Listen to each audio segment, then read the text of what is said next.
नमस्कार दोस्तों, कहानियों की दुनिया में आपका स्वागत है। इस चैनल पर आपको रोज़ नई नई सामाजिक और पारिवारिक कहानियाँ सुनने को मिलेंगी। कुछ कहानियाँ आपको हंसाएंगी, कुछ रुलाएंगी और कुछ कहानियाँ आपको गुदगुदा जाएंगी। तो चलिए ऐसे ही एक आज भी पारिवारिक कहानी हम शुरू करते हैं। आज की कहानी है सासू माँ, अगर आपका अधिकार आपके बेटे के घर पे है तो मेरी माँ का मेरे घर पर क्यों नहीं।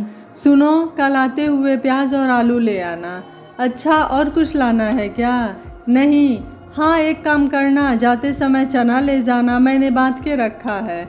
अम्मा को देते हुए जाना, कहना कि भून के पिसवा ले, गर्मियों में काम लगेगा। अभी तो पूरी सर्दी भी नहीं पड़ी, तुझे अभी से सत्तू याद आ गया? अरे वो मुआ चक्की वाला फिर भाव बढ़ा देता है, देखेंगे, रुक जा अभी। अम्मा भी कहाँ ठीक है, परसों मैंने कहा भी कि चलो हमारे साथ रह लो कुछ दिन। बोली नहीं, बेटी के घर कैसे रहूँगी। अम्मा का यहाँ आना सासू माँ को भाएगा भी नहीं, चार बातें और सुना देंगी। जब तक तेरे बाबा थे तो ठीक था, अब तो अकेले पड़ गई हैं।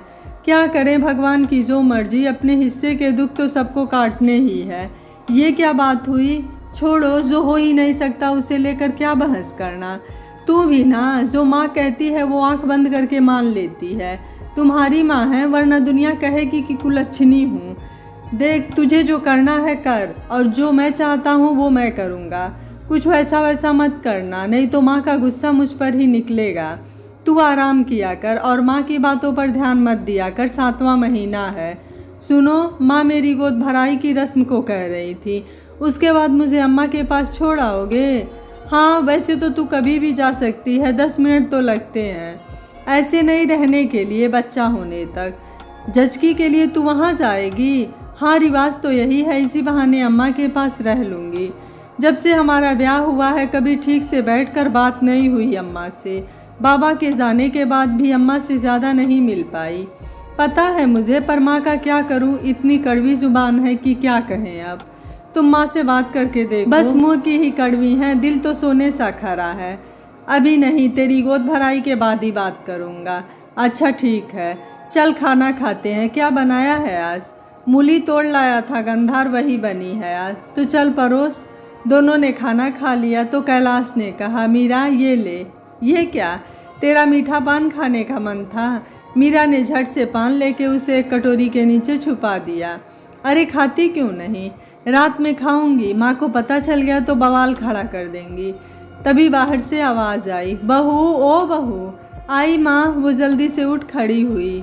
आराम से उठा कर मीरा। हाँ हाँ, वो सर पर पल्लू ठीक करती हुई रसोई से बाहर आ गई। पीछे पीछे कैलाश भी आ गया। हाँ माँ। बहू, अंगीठी बुझ गई है क्या? नहीं माँ। तो उसमें थोड़े और कोयले डाल दे, कैलाश उठा लाएगा, तेरे ससुर आते ही होंगे। हाँ माँ, मैं ला ही रही थी। तू मत उठाया कर कुछ भी, कितनी बार मना किया है, पर तू सुने तब ना। एक कान से सुनकर दूसरे कान से निकाल देती है। ठीक है माँ, मीरा ने दबी आवाज़ में कहा और वापस रसोई में आ गई। उसे सास के कहे अनुसार चलने में कोई परेशानी नहीं थी, बस उसके कहने का अंदाज बड़ा रूखा होता था। उसने अंगीठी में कोयले डाल के हवा कर दी। तभी उसके ससुर के खांसने की आवाज़ आई। वो घर में पैर रखने से पहले खांस दिया करते थे। उसने जल्दी से सब्जी गर्म होने को चूल्हे पर रख दी और रोटी बेलने लगी। सब्जी गर्म करके उसने रोटी के लिए तवा रख दिया। तभी कैलाश रसोई में आ गया। ये अंगीठी रखाओ उनके पास और जाकर रोटी ले जाओ उनके लिए। मीरा ने 2 थाल में बना दिए। उसकी सास अपने पति के पहले खाना नहीं खाती थी। उन दोनों को खाना खिला वो बर्तन मांजने जा ही रही थी कि फिर सास की आवाज़ आई, बहू बर्तन रहने दे, अभी सुबह धो लेना, कहीं ठंडी ना पकड़ ले। अब ये छोटी छोटी बातें भी बतानी पड़ेगी क्या? अब ये बात प्यार से भी तो कह सकती थी ना, पर नहीं, दिन रात करेला भरे रहती है मुँह में। मीरा बुनबुनाती हुई बर्तन एक तरफ रखने लगी। बहू, ओ बहू। आई माँ। अरे आने की ज़रूरत नहीं, मैं यहीं हूँ। हाँ माँ। ये ले अंगीठी, तेरा कमरा बहुत ठंडा है, और सुन, थोड़ी सी खिड़की खोले रख, इंच भर की, नहीं तो अंगीठी से गैस भर जावे है कमरे में, पता है कि नहीं? पता है माँ। ठीक है, कैलाश सो गया क्या? नहीं, अभी जाग रहे हैं, बुलाऊं क्या? नहीं, ये पान ले ले, कटोरी के नीचे रख आई तू रसोई में।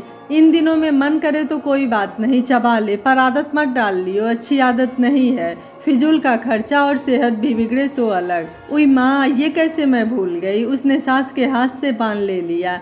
दूसरे दिन सवेरे सवेरे उसे कुछ आवाज़ आई तो वो उठ बैठी। जल्दी से साल ओढ़ बाहर निकली तो माँ नल के नीचे बर्तन घस रही थी। माँ, ये क्या कर रही हो? अरे आंखें फूट गई है क्या? दिखाई ना दे रहा क्या? मेरा मतलब मैं घस लूँगी, उठो उठो। ना ना, घस लूँगी मैं। जा हाथ मुँह धो ले, चूल्हे पे पानी गर्म हो गया होगा। माँ, तुम बर्तन रहने दो, मैं 5 मिनट में आकर कर दूँगी। ना ना, खूब ठंडा है मौसम, कहीं पकड़ ना ले। अब वो करे भी क्या? माँ कुछ सुनती नहीं। कमर में दर्द ने पकड़ लिया तो मुझे ही सुनाते फिरेंगी। कैलाश, अरे वो कैलाश आया माँ। अरे उठ, अब आ गया माँ, बोलो। चूल्हे पेट से पानी की हांडी उतार के दूसरी चढ़ा दे। बहू से कह चाय बना दे। घर में 2 चूल्हे थे, एक आंगन में जिस पे सर्दियों में पानी गर्म होता था और दूसरा रसोई में।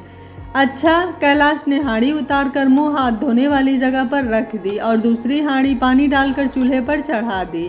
जब तक चाय बनी माँ ने बर्तन धो पोंछ कर खाट पर रख दिए थे, तब तक उसके ससुर भी उठकर मुँह हाथ धो चुके थे। चाय पीकर सब फिर अपने अपने काम पर लग गए। मीरा रसोई में, माँ घर आंगन बुहारने में, कैलाश और ससुर गाय भैंस के चारा पानी में। रसोई में मीरा ने रोटी और भिंडी की सब्जी बना दी और रोटी के लिए उसने आवाज़ दे दी, माँ आ जाओ। थोड़ी देर में तीनों रसोई में आ गए तो उसने तीनों को गर्म गर्म रोटी और सब्जी परोस दी। सुनो, सास ने उसके ससुर से कहा। आज ही जाकर लक्ष्मी को लिवा लाओ। संदेश तो भिजवा दिए हो ना? हाँ, तो आज ही जाओ ले आओ। ठीक है, खाली हाथ मत जाना, पता है मुझे। उनके रसोई से जाने के बाद मीरा ने भी एक रोटी खाई और ससुर के लिए 4 पराठे, आलू की सूखी सब्जी और अचार बांध दिया। लक्ष्मी के बेटे गौरव के लिए 6 लड्डू, थोड़ी मठरी अलग से निकाल कर डाले। मठरी, शक्करपारे और बाकी लड्डू एक अलग थैली में लक्ष्मी की ससुराल के लिए बांध दिए। माँ, ये पिताजी का खाना और गौरव के लिए नाश्ता है। आते हुए उसे रास्ते में भूख लग जाएगी। और ये लक्ष्मी के घर के लिए है, उसने बड़ा वाला थैला पकड़ाते हुए कहा। अच्छा किया, अब तेरे ससुर को बाजार से कुछ खरीदना नहीं पड़ेगा। जवाई की हथेली पर 500 रख आएंगे। माँ, मैं आज जरा अम्मा के पास हो आऊँ? आज नहीं, काम है घर में। पीछे वाले दोनों कमरे ठीक करने हैं। दोनों? कोई और भी आ रहा है क्या अम्मा? तू ज़्यादा पूछताछ मत किया कर, जितना कहा बस वो कर, और खुद नहीं करना है तुझे। जो करना है कैलाश से बोल बोल के करवा ले। ठीक है। टूटे हुए दिल के साथ वो रुआंसी सी चल दी। रात होते होते उसके ससुर उसकी ननद और उसके बेटे को लिवा लाए। उसे उसकी ननद बहुत अच्छी लगती थी, बहुत ही अच्छे स्वभाव की थी। अब तो रहोगी ना जीजी? हाँ, मेरा भतीजा या भतीजी के आने तक तो पक्का रहूँगी। नामकरण करके ही जाऊँगी अब, इसलिए तो माँ ने बुलाया है कि तुम्हारी देखभाल ठीक से हो सके। अच्छा, वो गौरव को प्यार से सहलाती हुई बोली। पर साथ ही उसे दुख भी हुआ। वो समझ गई कि माँ उसे अम्मा के पास जचकी के लिए नहीं भेजने वाली, पर वो कर भी क्या सकती है, बहू जो ठहरी। अगले दिन सुबह उसकी सास ने आवाज़ दी, बहू बहू। हाँ माँ, मैं किसी काम से बाहर जा रही हूँ, आने में शायद दोपहर हो जाएगी। ठीक है माँ, लक्ष्मी से कहना आज खाना थोड़ा ज़्यादा बनाए। मैंने तेरे ससुर से कह दिया है कि मटर भिजवा देंगे। ठीक है माँ। वो उदास सी हो गई थी। आज अम्मा से मिलने का बहुत मन कर रहा था, पर क्या करे, बेमन सी वो काम करती रही। लक्ष्मी ने आकर सारा काम संभाल लिया था। अब कोई काम भी नहीं रह गया कि जिसमें मन लगाए। दोपहर को उसे माँ की आवाज़ सुनाई दी, लक्ष्मी दरवाज़ा खोल। फिर दरवाज़ा खुलने की आवाज़ आई, बहू ओ बहू। आई माँ।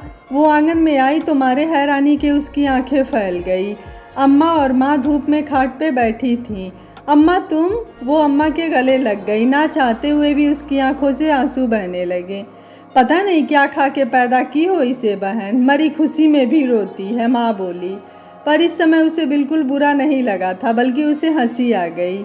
ये हुई ना बात, ले आ गई तेरी अम्मा। पर अम्मा कैसे आ गई? बस आ गई और अब यहीं रहेंगी। क्या? मीरा को लगा कि कहीं वो बेहोश ना हो जाए। पर अम्मा यहाँ कैसे रह सकती है? वो हैरान हुई। क्यों?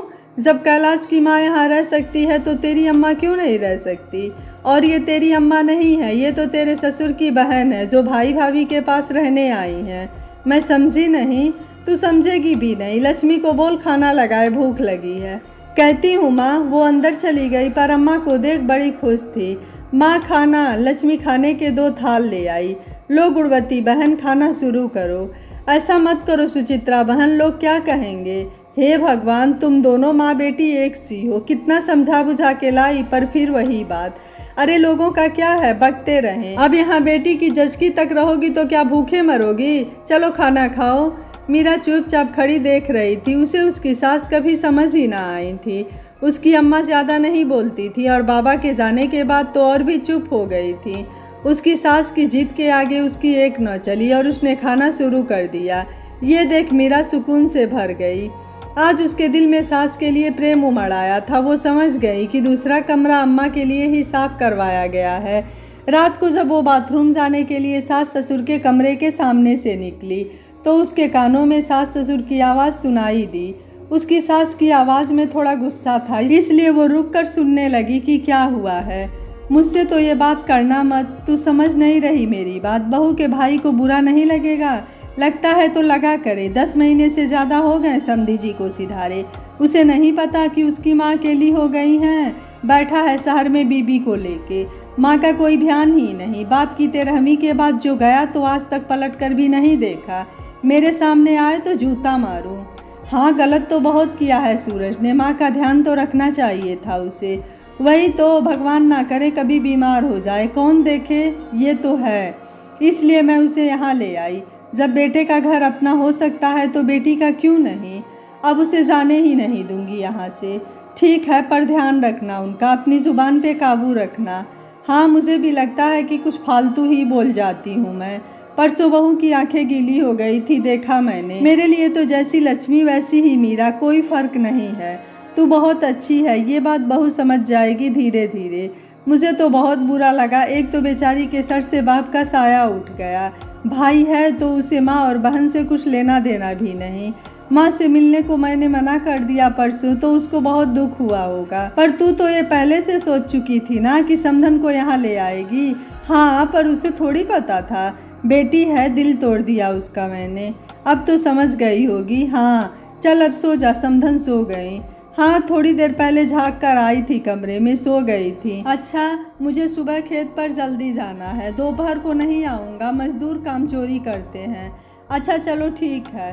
बाहर खड़ी मीरा की आंखों से आंसू बहे जा रहे थे, पर ये दुख के नहीं सुख के आंसू थे। अम्मा अम्मा लो चाय ले लो। अरे बिटिया, तू क्यों चाय ले आई? मैं आ ही रही थी बाहर। तो क्या हुआ अम्मा, लो चाय पियो, बहुत ठंडी है आज तो। हाँ है तो सही, तेरे सास ससुर को दे आई चाय? हाँ, वो पी रहे हैं अम्मा। अच्छा अम्मा, आज मुझे बेसन की सब्जी बता दो, कैसे बनाती हो? आज बनाऊंगी। मैं बना दूंगी, तू देखती रहना, फिर सीख जाएगी। पर तुझे तो कोई खास पसंद नहीं बेसन की सब्जी। माँ को भाती है, सोचा कि बना दूँ। और भाई साहब के लिए? उनके लिए तो कुछ और बना दूंगी। ठीक है, एक काम कर, तू जाकर थोड़ा सा आटा गूँथ ले, कलेवे के लिए पराठा बनाती हूँ आज प्याज के। सुना है तेरे ससुर को भाते हैं। हाँ अम्मा, शौक से खाते हैं, वैसे तो सबको ही पसंद है। तो फिर चल आटा गूँथ ले, 2 आलू उबाल दे। लक्ष्मी का बेटा है, नाम क्या है उसका? गौरव। हाँ, वो अभी छोटा है तो उसके लिए आलू वाला पराठा बना दूंगी, प्याज नहीं खाएगा वो। ठीक है, तू चाय पी के आओ। अच्छा एक बात सुन, क्या तुझे बताया नहीं था क्या तेरी सास ने कि वो मुझे लेके आ रही हैं? नहीं अम्मा, किसी को भी नहीं पता था घर में, बहुत भली हैं। हाँ, मैंने तो कभी सोचा भी नहीं, और वो कर भी गई। हाँ, पर बेटी की ससुराल में ज़्यादा तो नहीं रह सकती ना मैं, ये तो माँ को भी पता है। अच्छा चलो आ जाओ जल्दी से, पिताजी को जल्दी जाना है खेत पर। चल आ रही हूँ। अरे आज प्याज के पराठे किसने बनाए हैं? बहुत बढ़िया बने हैं। समधन ने बनाए हैं, खास आपके लिए। बहुत अच्छे हैं, पर उन्हें क्यों तकलीफ़ दी? ये क्या बात हुई भाई साहब? एक तरफ तो बहन कहते हो और दूसरी तरफ ऐसी बातें करते हैं।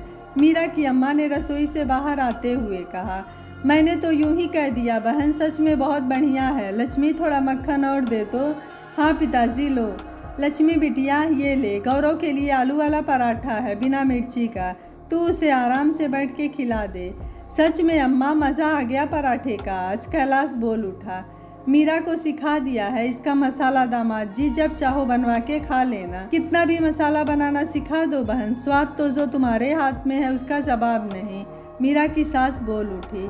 अच्छा अब तुम भी खा लो बहन, मैं अभी लाई गर्म गर्म, पहले मीरा और लक्ष्मी खा लें, फिर हम दोनों साथ में ही खाएंगे। तब तक कैलाश के पिताजी खेत को निकल जाएंगे। सबका नाश्ता होने के बाद सब अपने अपने काम पर लग गए। समय तो मानो पंख लगाकर उड़ गया। मीरा की अम्मा और उसकी सास तो पक्की सहेलियां बन गई थी। मीरा की सास उसकी अम्मा को एक पल भी अकेला नहीं छोड़ती। गौरव भी उन्हीं दोनों के पास ही रहता। लक्ष्मी और मीरा भी ज़्यादातर एक दूसरे के साथ ही रहती। एक सुबह 4 बजे मीरा को दर्द उठने लगा। सारे घर में अफरा तफरी मच गई। अस्पताल में साथ ले जाने वाला सामान पहले से ही तैयार था। कैलाश भाग कर दोस्त का टेम्पू ले आया। सब उसी में बैठ मीरा को अस्पताल ले गए। 11 बजे के आसपास मीरा ने बेटी को जन्म दिया। सभी बहुत खुश थे, पर अम्मा कुछ घबराई हुई लगी। क्या हुआ समधन, मिठाई नहीं खिलाओगी? चलो मैं ही खिला देती हूँ, बहन भी तो हो मेरी। भाई साहब, अरे क्या हुआ, आप नाराज़ तो नहीं है ना? किस बात पे? बेटी हुई है ना? लो सुनो। अरे सुनो ज़रा इनकी बात। क्या हुआ दादा, क्यों शोर मचा रहे हो? दादी ज़रा नानी की बात सुनी, क्या कह रही हैं कि बेटी होने पे कहीं हम नाराज़ तो नहीं? क्यों नानी, बजाय मुंह मीठा करवाने के कड़वा क्यों करवा रही हो? सच में भाग्यवान है मीरा जो ऐसे घर की बहू है। अच्छा चलो, डॉक्टर यहाँ सबको रुकने को मना कर रहे हैं। हम मीरा और बिटिया से मिलकर घर चलते हैं। यहाँ कैलाश रुकेगा, हम खाना बनाकर भिजवाते हैं। माँ, खाना यहाँ कैंटीन में मिलता है, बस मीरा के लिए भिजवा दो, उसने सुबह से कुछ नहीं खाया। खाया तो तुमने भी कुछ नहीं है बेटा, चलो बाहर से फल ले लो, खाना आने तक मीरा को भी खिला देना और तुम भी खा लेना। आप सब मीरा और बिटिया से मिल लो, तब तक मैं फल लेकर आता हूँ। ठीक है। कैलाश के फल लाने तक सभी मीरा के पास रुके। बिटिया को सबने बारी बारी गोद में लिया। उसकी प्यारी सी सूरत ने कैसा जादू किया था कि कोई उसे दूसरे को देने को तैयार ही नहीं था। पर कैलाश के आने पर सबको घर आना था। आखिर 4 दिन बाद मीरा और बिटिया घर आ गए। माँ ने आरती कर उन्हें घर में लिया। नामकरण पर सारे गांव में माँ ने लड्डू बंटवाए। बिटिया का नाम लक्ष्मी ने पाखी रखा। गौरव तो उसके आसपास ही घूमता रहता। अपने सारे खिलौने उसने पाखी के लिए मीरा के कमरे में ही रख दिए। उस मासूम को क्या पता कि इतनी छोटी सी पाखी अभी उसके खिलौने से नहीं खेल सकती। कुछ दिन बीते, सभी आंगन में बैठे बातें कर रहे थे। बहन, अब मुझे अपने घर जाना चाहिए, बहुत दिन हो गए। कल लक्ष्मी बेटी भी ससुराल जा रही है, मुझे भी आज्ञा दो। लक्ष्मी अपने बेटे के साथ अपने पति के पास जा रही है। बहन, तुम अपनी बेटी को छोड़कर क्यों जाना चाहती हो? अब तो भगवान की दया से सब ठीक है। मीरा भी कामकाज करने लगी है। घर परिवार में खुशियाँ बसी रहे। बेटी के घर इतने दिन रह ली, ये कोई कम तो नहीं। क्यों? जब एक माँ बेटे पर अपना हक समझती है, उसकी गृहस्थी पर भी, तो एक बेटी की माँ को ये समझने में क्या परेशानी है? मुझे बार बार दोहराने की आदत नहीं बहन, आखिरी बार बोल रही हूँ। आज के बाद यहाँ से जाने की सोचना भी मत। अब तुम यहीं रहोगी, यही तुम्हारा घर है। यहाँ की हर चीज़ पर तुम्हारा हक है। और हाँ कैलाश, अगर ये गई तो तेरा हाल चप्पल मार मार के मैं ख़राब कर दूँगी। बिल्कुल कर देना माँ। क्यों अम्मा, अच्छा लगूँगा तुम्हारी बेटी और अपनी बेटी के सामने चप्पल से मार खाते हुए मैं? अम्मा की हंसी छूट गई। वो पल्लू से हंसी रोकती हुई उठ गई। अब कहाँ चली? कल घी बनाया था, लक्ष्मी की ससुराल भेजने के लिए लड्डू बनाने हैं मुझे। कैलाश बेटा, ज़रा आधा किलो बादाम तो ला दे, बिना बादाम अच्छे नहीं लगेंगे। एक काम और करोगे मेरा? बोलो अम्मा, 1000 काम कर दूंगा। मेरे पास थोड़े से पैसे पड़े हैं, वो तुम्हें दूंगी। उस घर के अंदर वाले कमरे की छत ठीक करवा के उसे किराए पर चढ़वा दो। वो घर के सामने वाले घर में राम प्रसाद बाबू रहते हैं ना, उन्हें अपने भाई के लिए उनके घर के पास ही कोई घर चाहिए। 4000 तक भी दे देंगे। पाखी के नाम पर वो पैसा सीधा बैंक में जमा करवाता जा बेटा, और बाद में मकान पाखी के नाम पर करवा दे। इसकी ज़रूरत नहीं है बहन, तुम्हारा बेटा, मेरा बेटा कैलाश है बहन। अब यही अग्नि भी देगा मुझे, और कोई बेटा नहीं है मेरा। यही मेरा परिवार है। ये मकान बड़ी मेहनत से मीरा के बापू ने बनवाया था, किसी अरे गहरे के हाथ नहीं लगने दूंगी। अम्मा का चेहरा अब सख्त हो गया था। अम्मा गुस्सा नहीं, कैलाश उनसे लिपट गया। सो जी आए करो, पर अपनी तबीयत मत बिगाड़ना। नहीं मेरे बच्चे, अब तो खुशियाँ मिली है मुझे, जी भर के जीऊँगी। अम्मा प्यार से कैलाश को गले से लगा कर बोली। पाखी को गोद में लिए खड़ी मीरा की आंखों से आंसू बहते जा रहे थे। अरे बहू, ला पाखी को मुझे दे दे और अम्मा को पानी दे। मीरा अपनी आंखें पोंछते हुए पानी ले आई। पानी पीकर अम्मा ने कहा, कैलाश बेटा जा बादाम ला दे, मीरा मठरी के लिए आटा गूँथ दे, मठरी भी बनाऊंगी। अम्मा मठरी तो इन्हें बहुत पसंद है, बड़े शौक से खाते हैं चाय के साथ। लक्ष्मी अम्मा के दोनों हाथ पकड़ते हुए बोली, खूब सारी बनाऊंगी बेटा, खूब खिलाना, और बेटा जल्दी आना, इस बार दामाद जी को भी लाना। कब आओगी? बहुत जल्दी माँ, फागुन पे आऊँगी अम्मा, इन्हें भी लाऊंगी साथ। हाँ बेटा, तुम्हारे बिना मन नहीं लगेगा, अम्मा कहकर लक्ष्मी अम्मा से लिपट गई। खुश रहो बेटा, गौरव का भी ध्यान रखना खूब।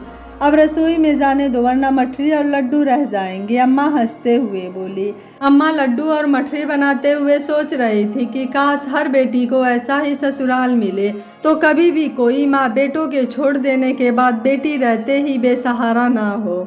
आपको मीरा की सास का फैसला कैसा लगा, आप मुझे अपनी राय कमेंट बॉक्स में ज़रूर दीजिएगा। वीडियो पसंद आया है तो वीडियो को लाइक शेयर एंड चैनल को सब्सक्राइब कर लीजिएगा। Thank you for watching. मिलते हैं अगली कहानी में।